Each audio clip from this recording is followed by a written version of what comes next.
Good afternoon student. हाँ, तो last class में हम लोग क्या पढ़े हुए थे? लास्ट क्लास में हम लोगों का हुआ था हेल्थ साइंस का बेसिक इंट्रोडक्शन और भारत की स्वास्थ्य सेवा प्रणाली के बारे में जाने हुए थे। और लास्ट टॉपिक हम लोग पढ़ रहे थे नैतिकता एवं व्यवहारिक मूल्य। ठीक है, तो एक बार फिर से रिवाइज कर लेते हैं। लास्ट टॉपिक हम लोग क्या पढ़े हुए थे? नैतिकता एवं व्यवसायिक मूल्य। तो उसमें सबसे पहला पॉइंट लिखवाए हुए थे ईमानदारी। दूसरा क्या था? सम्मान। तीसरा गोपनीयता। चौथा जिम्मेदारी। पांचवा अनुशासन। छठा टीम भावना। और सातवां पॉइंट था दयालुता। ठीक है, तो ये सब पॉइंट हो चुका था लास्ट क्लास में।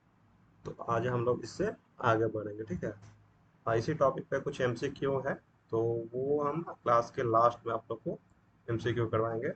अभी हम लोग पढ़ लेते हैं। ठीक है, लास्ट के 30 मिनट बाकी रहेगा, उसमें हम एमसीक्यू करवाएंगे। ठीक है, अभी पढ़ने का काम करते हैं। ठीक है, तो हम लोग यहाँ से हम लोग का सिलेबस यहाँ से बेसिकली स्टार्ट होता है। मेन सिलेबस यहाँ से स्टार्ट होता है। मानव शरीर की रचना, जिसको हम लोग बोलते हैं ह्यूमन एंटोनॉमी। ठीक है, मानव शरीर की रचना के बारे में पढ़ेंगे कि मानव शरीर का बनावट का अध्ययन। ठीक है, तो मानव शरीर की रचना के बारे में ये बोला जाता है कि मानव शरीर के बनावट का जो अध्ययन करेंगे उसी पे हम लोग बोल देंगे ना मानव शरीर रचना। ठीक है, तो हेडिंग बनाएंगे मानव शरीर रचना। तो इंग्लिश वाले हेडिंग बनाएंगे ह्यूमन एंटोनॉमी और हिंदी वाले मानव संरचना।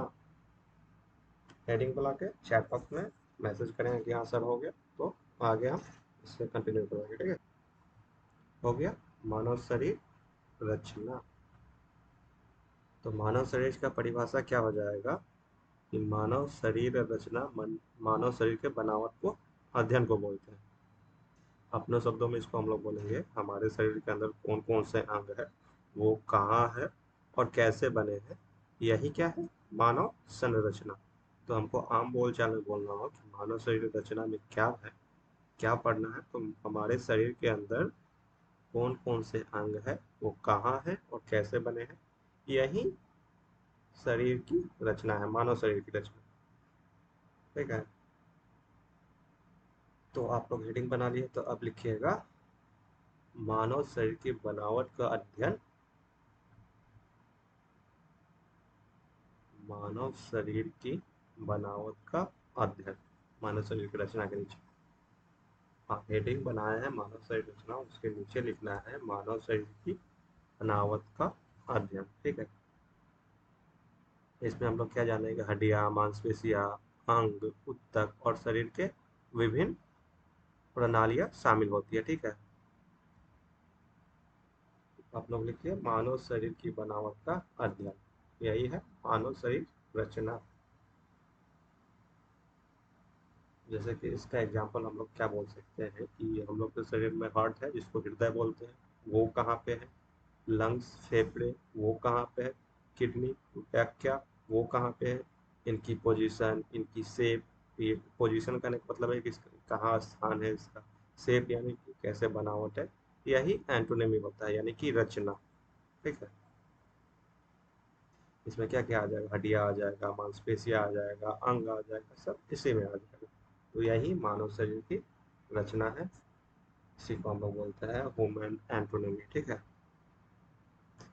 और एक पॉइंट और पॉइंट बना के स्टार पॉइंट बना के लिख लीजिएगा। मानव शरीर की रचना लिखे ना, उसी के नीचे एक पॉइंट बना के लिखिएगा यह चिकित्सा और स्वास्थ्य विज्ञान का नींव है। यह चिकित्सा और स्वास्थ्य विज्ञान का नींव है। बना लिया आप लोग हेडिंग? हेडिंग के नीचे पहला पॉइंट क्या लिखते हैं? मानव शरीर की बनावट का अध्ययन। ठीक है, दूसरा पॉइंट लिखते हैं यह चिकित्सा और स्वास्थ्य विज्ञान का नींव है। ठीक है, इसका उदाहरण आपसे पूछा जाए तो ये कहाँ होता है, तो हृदय में। लंग्स कहाँ है, व्याख्या कहाँ है, इसका पोजीशन यानी कि स्थान बताएगा, वही हम लोग मानव शरीर रचना बोलेंगे। ठीक है, मानव शरीर रचना के बाद हम लोग क्या पढ़ेंगे? मानव शरीर क्रिया विज्ञान, जिसको हम लोग ह्यूमन फिजियोलॉजी बोलते हैं। ठीक है, फिजियोलॉजी क्या है? शरीर के कार्य का अध्ययन है। ठीक है, ये जो होता है फिजियोलॉजी में कि शरीर का कोई अंग है तो उसका क्या कार्य है वो पढ़ते हैं, वो आएगा ह्यूमन फिजियोलॉजी। शरीर क्रिया विज्ञान, क्रिया का मतलब क्या होता है, काम करना, तो वही हो गया ना कि शरीर क्रिया विज्ञान, यानी कि कौन सा अंग जो है क्या कार्य करता है उसके बारे में। ठीक है, ये पढ़ना है हम लोग का। इसमें फोकस ये रहेगा कि शरीर के भागों कैसे कार्य करते हैं उस पर ध्यान दें। कौन सा भाग कहाँ पे है, कौन सा अंग उस पे न होके उसका कार्य क्या है उसके बारे में जानेंगे। जैसे कि हृदय, तो हृदय का क्या काम है कि रक्त को पंप करता है पूरे शरीर में। तो ये हम इसमें ये नहीं रख पा रहे हैं कि हार्ट का पोजीशन कहाँ है, हृदय का कहाँ पे, हृदय शरीर में कहाँ स्थित है। इसमें हम जान रहे हैं कि हृदय का कार्य क्या है। तो ह्यूमन फिजियोलॉजी का मतलब होता है क्रिया, शरीर क्रिया विज्ञान, यानी कि कौन सा ऑर्गन का, कौन सा अंग का क्या काम है वो जानेंगे। जैसे हृदय का क्या काम है, पूरे शरीर में रक्त को पंप करना। ठीक है, तो एक काम कीजिए आप लोग, डिफरेंस जैसे कि ऐसे ही कॉपी में लिख लीजिए, मानव शरीर रचना और शरीर क्रिया विज्ञान में अंतर। ठीक है, मानव शरीर रचना और शरीर क्रिया विज्ञान में अंतर, हेडिंग बनाइए, मानव शरीर रचना और शरीर क्रिया विज्ञान।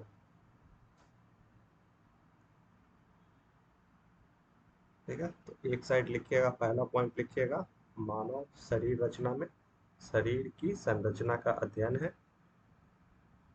मानव शरीर रचना में लिखिएगा शरीर की संरचना का अध्ययन है। लिख लिया, मानव शरीर रचना का पहला पॉइंट है शरीर की संरचना का अध्ययन है। और वहीं पे लिखिएगा शरीर क्रिया विज्ञान, दूसरा साइड में लिखे है ना, एक लेफ्ट साइड और एक राइट साइड। ठीक है, राइट साइड में आप लोग लिखेंगे शरीर क्रिया विज्ञान, लेफ्ट में मानव शरीर रचना। तो आप लोग राइट साइड में जो लिखे हैं शरीर क्रिया विज्ञान, उसके नीचे लिखिएगा शरीर के कार्य का अध्ययन है। शरीर के कार्य का अध्ययन, क्या लिखना है, शरीर के कार्य का अध्ययन। लोगों को अब शायद क्लियर दिख रहा होगा, मे भी अब क्लियर दिख रहा होगा। ठीक है,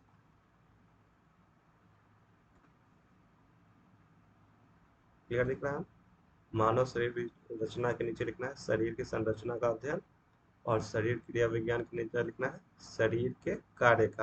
देखिए, अब दूसरा पॉइंट लिखिए मानव शरीर रचना में, यह शरीर के बनावट और भागों पे ध्यान केंद्रित करता है। यह शरीर की बनावट और भागों पे ध्यान केंद्रित करता है। तो हम जैसे बताए थे कि मानव शरीर रचना में क्या है कि कौन सा अंग कहाँ पे है, उसका बनावट कैसा है, उस पे मेन फोकस रहेगा। यह शरीर की बनावट और भागों पे ध्यान केंद्रित करेगा। वहीं पे जो ह्यूमन फिजियोलॉजी है, शरीर क्रिया विज्ञान, ये क्या बताएगा कि शरीर का भाग कैसे कार्य करता है, कौन सा अंग कैसे कार्य करता है, उस पर फोकस रहेगा। फोकस करने का मतलब है कि केंद्र बिंदु, फोकस का इंद्र क्या हुआ, केंद्र बिंदु। मेन फोकस वही रहेगा कि हाँ ये कौन सा अंग क्या काम करता है, कौन सा अंग कहाँ पे है। ठीक है, दोनों में डिफरेंस है, कौन सा अंग कहाँ पे है, कौन सा अंग का क्या बनावट है, और कौन सा अंग का क्या कार्य है। जैसे हृदय का काम क्या है कि वो पंप करता है ब्लड को पूरे शरीर में। ठीक है, और हार्ट कहाँ पे है, इसका लोकेशन कहाँ पे है, इसका आकार कैसा होता है, ये कौन बताएगा, मानव शरीर रचना।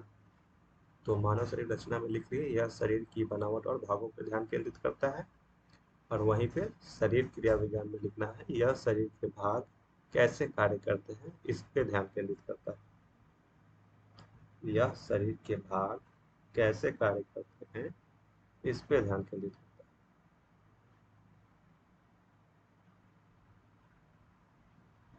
है। यह शरीर के भाग कैसे कार्य करता है, इस पे ध्यान केंद्रित करता है। अब दोनों का एग्जाम्पल में हम लिखवा रहे हैं। मानव शरीर रचना में, मानव शरीर रचना में लिखना है एग्जाम्पल करके कि हृदय में 4 कक्ष होते हैं। मानव शरीर रचना के उदाहरण में लिखना है हृदय में 4 कक्ष होते हैं। मानव शरीर रचना में लिखना तीसरा पॉइंट, हृदय में 4 कक्ष होते हैं। और वहीं शरीर क्रिया विज्ञान के उदाहरण में लिखना है, हृदय शरीर में रक्त पंप करता है।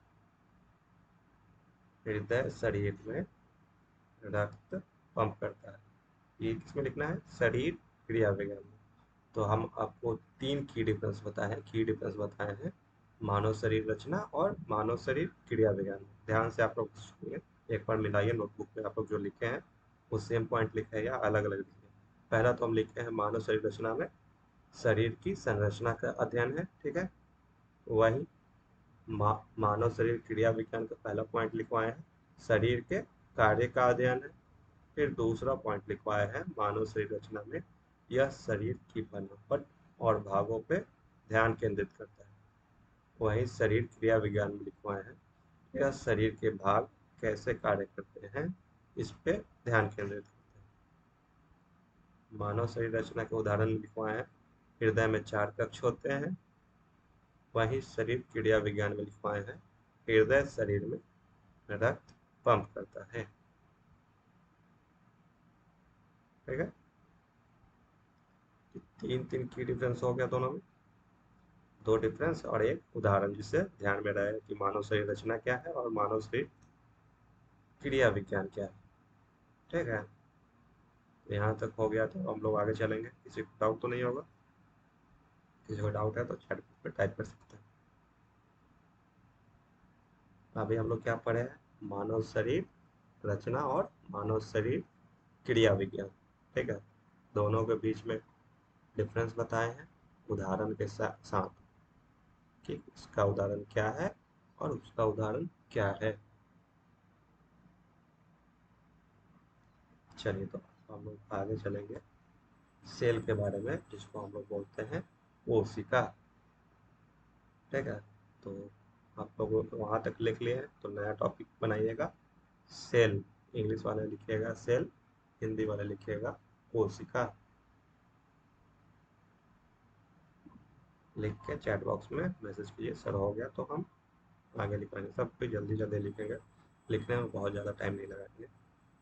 पीडीएफ आप लोगों के पास मिल जाएगा, लेकिन फिर भी हम क्लास में इसलिए बोल देते हैं कि जो इनएक्टिव स्टूडेंट है वो भी लिख लेंगे।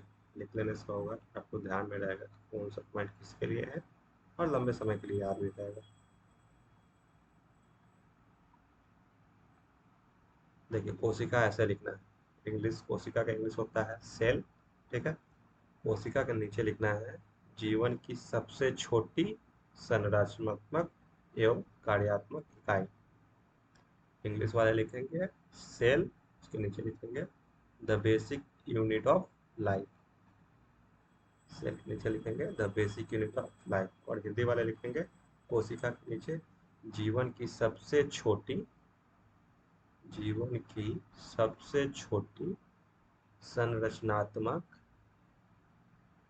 संरचनात्मक एवं कार्यात्मक इकाई। जीवन की सबसे छोटी संरचनात्मक एवं कार्यात्मक इकाई, देखिए जीवन की सबसे छोटी संरचनात्मक एवं कार्यात्मक इकाई। तो सेल के बारे में हम लोग पढ़ रहे हैं, कोशिका बारे में, तो हम लोग को ये भी पता होना चाहिए कि कोशिका की खोज किसने की। तो कोशिका की खोज रोबोट हुक ने किया था। कौन किए थे?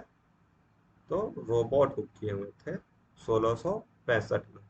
सन 1665 में रोबोट हुक सेल का डिस्कवरी किए थे। कोशिका का डिस्कवरी कौन किए थे? तो रोबोट हुक। तो एग्जाम में क्वेश्चन ये आता है कि कोशिका की खोज किसने किया था? तो कोशिका की खोज रॉबर्ट हुक ने किया था 1665 ईस्वी में, ठीक है।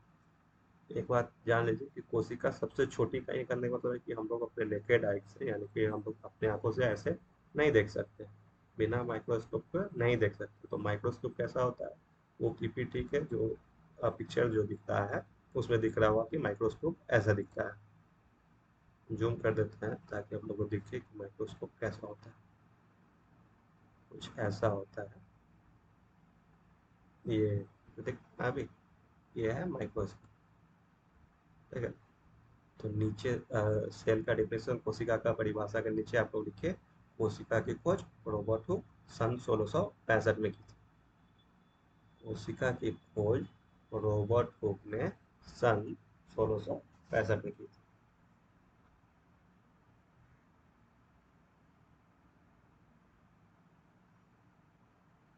लिख लीजिए, कोशिका की खोज रॉबर्ट हुक ने सन 1665 में की थी।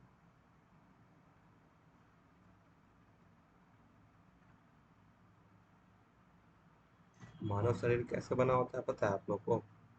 सबसे पहले तो सेल होता है, सेल का समूह बनाता है टिश्यू, टिश्यू से बनता है ऑर्गन, ऑर्गन से बनता है ऑर्गन सिस्टम। ठीक है, तो एक साइकिल है जो कि आपको बताएंगे। सबसे पहले हम आपको बता देते हैं कि सेल क्या है, वो जान लीजिए, फिर एक साइकिल बताएंगे। उस कोशिका से लेके आगे बढ़ते हुए कैसे मानव शरीर बनता है वो जानेंगे। ठीक है, तो कोशिका का डिफिनेशन हो गया, कोशिका की खोज किसने की थी वो हो गया।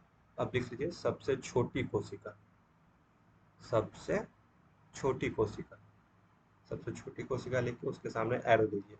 सबसे छोटी कोशिका, उसके सामने एरो दीजिए।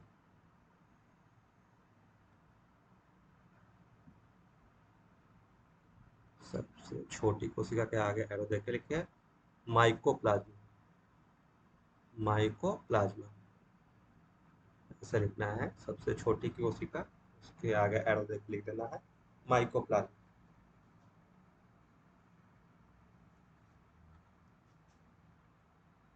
सबसे छोटी कोशिका के आगे एरो देना है, लिखना है माइकोप्लाज्मा। जो लिख लिया वो अब आगे लिखेंगे सबसे बड़ी कोशिका। सबसे छोटी कोशिका के बाद सबसे बड़ी कोशिका।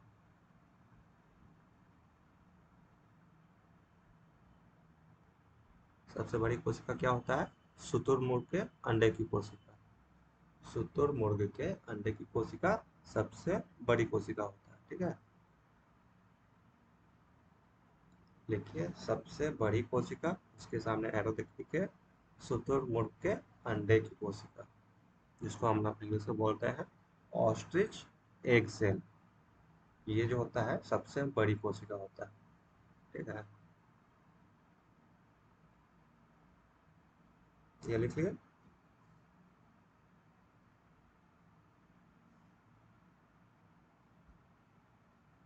सबसे बड़ी कोशिका शुतुरमुर्ग के अंडे की कोशिका को बोलते हैं। ठीक है, सबसे छोटी किसको बोलते हैं? माइक्रो।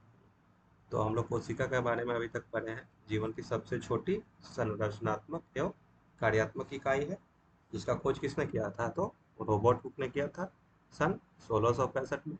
सबसे छोटी कोशिका कौन है? तो माइकोप्लाज्मा है। और वही सबसे बड़ी कोशिका कौन है? तो शुतुरमुर्ग के अंडे की कोशिका। ठीक है, यहाँ तक लिख लिया। और ना आप लोग एक स्टार पॉइंट बना के लिखिएगा, मानव शरीर में लगभग 37 ट्रिलियन कोशिकाएं होती है। स्टार पॉइंट बनाइए और लिखिए, स्टार पॉइंट बना के लिखिए, मानव शरीर में लगभग, मानव शरीर में लगभग,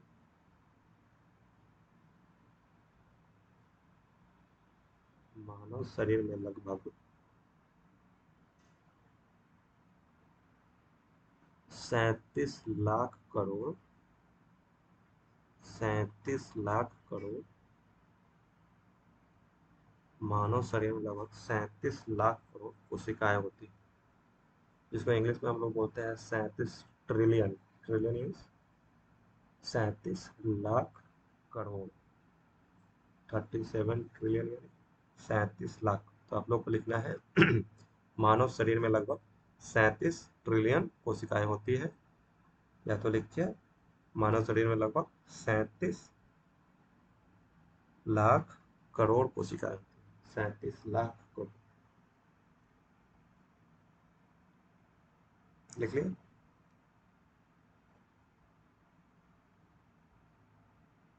उसके बाद आप लोग लिखिएगा, एक चीज ध्यान में रखने वाला, लिखने वाला नहीं है, कि जो सेल होता है ना, जो कोशिकाएं होता है, ऐसा नहीं है कि एक बन गया तो वो परमानेंट रहेगा। उस वो भी डेड होता है, नया बनता है। तो इसीलिए लिखा हुआ है कि पुराने एवं क्षतिग्रस्त कोशिकाओं के स्थान पे नई कोशिका लगातार बनती है। यानी कि सेल जो कि कोशिका होता है वो लगातार बनते रहता है। ऐसा नहीं है कि एक बार बन गया तो वैसा ही रहेगा। ये वो वाला सीन नहीं है कि हाँ आँख बन गया, नाक बन गया, से देखो तो वैसा ही वैसा रहेगा, नहीं। ये सबसे छोटी इकाई है शरीर का। ये बनते रहता है, टूटते रहता है, फिर नया बनता है, जो खराब हो गया वो बाहर होता है। तो कोशिकाएं हमेशा बनते रहता है, लगातार बनती रहती है। ऐसा नहीं कि एक बार बन गया तो हमेशा के लिए हो गया, नहीं। ये बनते रहता है, टूटता है, फिर नया बनता है।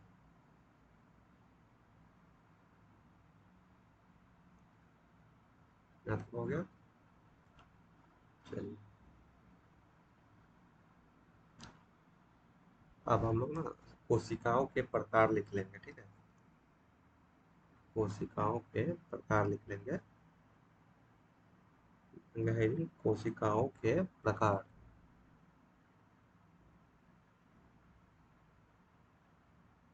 लिखे हेडिंग कोशिकाओं के प्रकार। ये दिखेगा आप लोग को टाइप्स ऑफ सेल करके, इधर इंग्लिश और हिंदी दोनों में दिखेगा, ऐसा नहीं है बस इंग्लिश में। कोशिकाओं के प्रकार तो चार प्रकार में बोल सकते हैं। एक होता है नर्व सेल, एक होता है मसल सेल, फिर होता है ब्लड सेल, फिर बोन सेल, ठीक है। जिसको हम लोग बोलते हैं तंत्रिका कोशिकाएं, मांसपेशी कोशिकाएं, रक्त कोशिकाएं और अस्थि कोशिकाएं, ठीक है।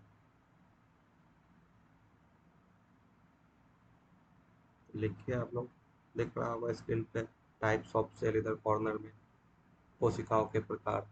और सेल का डायग्राम कुछ ऐसा होता है, इसको आप लोग को बना लेना है कॉपी में, ठीक है। सेल का डायग्राम बना लीजिएगा, कोशिकाओं का डायग्राम बना लेना है, ठीक है। हाँ, तो पहले लिख लीजिए कोशिकाओं के प्रकार। सबसे पहला नर्व सेल, जिसको बोलेंगे तंत्रिका कोशिकाएं। सबसे पहले लिखेंगे तंत्रिका कोशिकाएं। दूसरा मांसपेशी कोशिकाएं। दूसरा मांसपेशी कोशिकाएं। तीसरा रक्त कोशिकाएं। और चौथा बोन सेल, उसको बोलेंगे अवशिष्ट कोशिकाएं, ठीक है। अब हम जो बोल रहे थे थोड़ा देर पहले कि सेल से कैसे ह्यूमन बॉडी बना हुआ है, उसके बारे में, कि कोशिकाओं से मानव शरीर का कैसे बना। तो बहुत सारे जो कोशिकाओं का जो ग्रुप होगा, जो कि बनाएगा उत्तक, ठीक है। और उत्तक का जो बहुत सारे ग्रुप समूह होगा, उससे बनेगा अंग। और अंग के समूह से बनेगा अंग तंत्र। और अंग तंत्र से बनेगा मानव शरीर, ठीक है। तो एक साइकिल है, इसको इसी तरह लिखना है जैसे दिख रहा है पीपीटी में, कि सबसे पहले लिखना है कोशिकाएं, ठीक है। अब दिखेगा, अभी नहीं दिख रहा हो, जूम कर देते हैं तो दिखेगा। ऐसा लिखना है कोशिका, ठीक है। सबसे पहले लिखना है कोशिका, उसके सामने एरो देना है, फिर लिखना है उत्तक, उसके आगे एरो देना है, लिखना है अंग, उसके आगे एरो देना है, लिखना है अंग तंत्र, उसके सामने फिर से एरो देना है और लिखना है मानव शरीर। वो जो डायग्राम है वो नहीं बनाना है, बस एक सीक्वेंस है वो याद आना चाहिए। संरचना के स्तर, इसको बोलेंगे लेवल ऑफ ऑर्गेनाइजेशन, यानी कि संरचना के स्तर। इसी तरह से मानव शरीर का निर्माण है। पहले कोशिका, फिर कोशिका से उत्तक, उत्तक से अंग, अंग से अंगतंत्र और अंगतंत्र से मानव शरीर।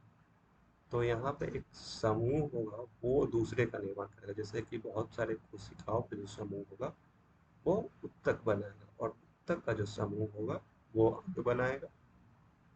अंग का समूह क्या बनाएगा? अंग तंत्र, और अंग तंत्र का समूह मानव शरीर। तो इसको इसी तरह अपने नोटबुक में नोट डाउन कर लीजिए। कोशिकाएं, उसके आगे एरो दीजिए, फिर लिखिए उत्तक, उसके आगे एरो, फिर अंग, उसके आगे एरो, फिर अंग तंत्र, फिर उसके आगे एरो, उसके बाद मानव शरीर, ठीक है। इंग्लिश वाले लिख लेंगे सेल, सेल से बना टिश्यू, टिश्यू से बना ऑर्गन, ऑर्गन से बना ऑर्गन सिस्टम, और ऑर्गन सिस्टम से ह्यूमन बॉडी, ठीक है। तो ग्रुप ऑफ सेल बनाएगा टिश्यू, और ग्रुप ऑफ टिश्यू बनाएगा ऑर्गन, ठीक है। फिर ऑर्गन बनाएगा organ system, organ system human body. Group of होना जरूरी है, ग्रुप ऑफ होगा तब फॉर्मेशन। बहुत सारा ग्रुप एक समूह बनाकर तो अगला का निर्माण करेगा। बस एक सेल थोड़ी होता है, एक कोशिका थोड़ी होता है। आप लोग की पॉइंट में लिख पाएंगे कि 37 लाख करोड़ कोशिकाएं मानव शरीर में होते हैं। कुछ लगता है कितना, तो ये रहा सेल का ओवरव्यू। अब हम लोग एक दो पॉइंट और लिख लेंगे। एक पॉइंट लिखेंगे, थोड़ा देर पहले हम लिखा हुआ था ना, सबसे छोटी कोशिका और सबसे बड़ी कोशिका। तो वो था पूरा सभी इंसान से लेके जानवर से लेके सबके लिए। उसमें पूछा जाए कि सबसे बड़ी तब। अब अगर क्वेश्चन आप लोग को आता है कि मानव शरीर में सबसे बड़ी कोशिका कौन सा है और मानव शरीर में सबसे छोटी कोशिका कौन सा है, तो ध्यान में रहना चाहिए कि मानव शरीर में सबसे छोटी कोशिका कौन होता है, स्पर्म सेल होता है। मानव शरीर में सबसे बड़ी कोशिका कौन होता है, तो नर्व सेल होता है। ठीक है, तो आप लोग लिखिए मानव शरीर की सबसे छोटी और सबसे बड़ी कोशिका। तो सबसे पहले लिख लीजिए मानव शरीर की सबसे छोटी कोशिका। मानव शरीर की सबसे छोटी कोशिका।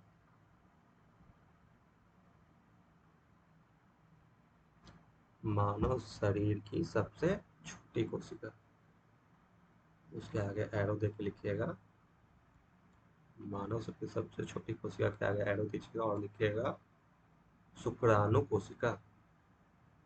शुक्राणु कोशिका ये सबसे छोटी कोशिका है मानव शरीर की। आप लोगों को अब दिख रहा होगा, दिख रहा है क्या? हाँ, दिख रहा होगा। मानव शरीर की सबसे छोटी कोशिका कौन सा है? शुक्राणु कोशिका। वही मानव शरीर की सबसे बड़ी कोशिका लिखिएगा। पहला चीज लिख लीजिएगा मानव शरीर की सबसे छोटी कोशिका, उसमें लिख लीजिएगा शुक्राणु कोशिका। स्मॉलेस्ट सेल कौन सा होता है? तो स्पर्म सेल होता है। वैसे ही नीचे लिखिएगा मानव शरीर की सबसे बड़ी कोशिका, उसके आगे एरो देके लिखिएगा तंत्रिका कोशिका। मानव शरीर की सबसे बड़ी कोशिका में लिखिएगा एरो देके तंत्रिका कोशिका। तो मानव शरीर की सबसे बड़ी कोशिका में लिखिएगा तंत्रिका कोशिका।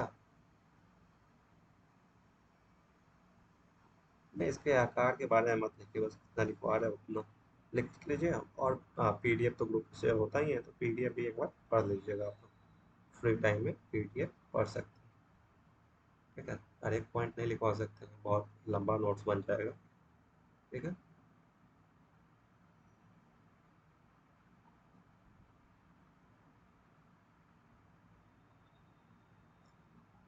यहाँ तक हो गया।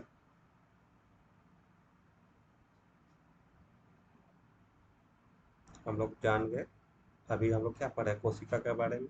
तो कोशिका का हम लोग परिभाषा जाने, उसका खोज किसने किया सो जाने, फिर जाने स्मॉलेस्ट और लॉन्गेस्ट यानी कि सबसे छोटी और सबसे बड़ी कोशिका। फिर हम लोग जाने मानव शरीर की सबसे छोटी और सबसे बड़ी कोशिका। इतना जान ले। ठीक है, ये रहा सेल का ओवरव्यू। हम लोग इसके आगे पढ़ेंगे। इसके आगे हम लोग का टॉपिक है टिश्यू। ठीक है, टिश्यू के बारे में नेक्स्ट क्लास में पढ़ाया जाएगा। अभी तक अभी सेल के बारे में यहीं तक रहेगा क्लास। ठीक है, चलिए ठीक है, तो आज का क्लास यहीं पे ओवर करते हैं। नेक्स्ट क्लास में आप लोग टिश्यू के बारे में पढ़िएगा।